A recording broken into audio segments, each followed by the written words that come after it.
প্রতীক্ষিত কুমিল্লা ক্লাবের নির্বাচন সম্পন্ন হয়েছে। এতে সাধারণ সম্পাদক পদে আহমেদ শোয়েব সোহেল বিপুল ভোটে জয়লাভ করেছেন। বড় ব্যবধানে জিতেছেন ক্রীড়া সম্পাদক পদে জহিরুল হক।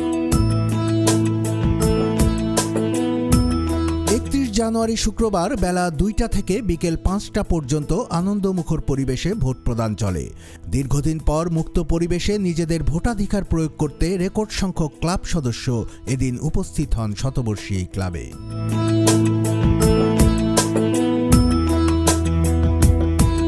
কার্যনির্বাহী পরিষদের 19টি পদের মধ্যে সভাপতি পদে জেলা প্রশাসক এবং টাউন হলের প্রতিনিধি ছাড়া বাকি 17টি পদের জন্য 31 জন প্রার্থী প্রতিদ্বন্দ্বিতা করেন।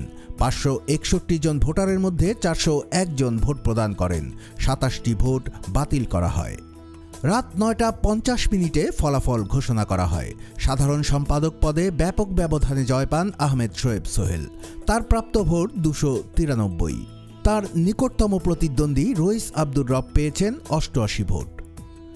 সহসভাপতির 3টি পদের নির্বাচনে ফারুক আহমেদ 239 ভোট পেয়ে, মোহাম্মদ আমিরুজ্জামান ভূঁইয়া 195 ও মোহাম্মদ জামাল খন্দকার 184 ভোট পেয়ে জয়ী হন।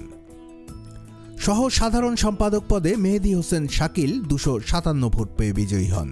কোষাধ্যক্ষ পদে বিজয়ী মোহাম্মদ আতিকুল ইসলাম পেয়েছেন 188 ভোট। ক্রীড়া সম্পাদক পদে মোহাম্মদ জহিরুল হক 297 ভোট পেয়ে বিজয়ী হন।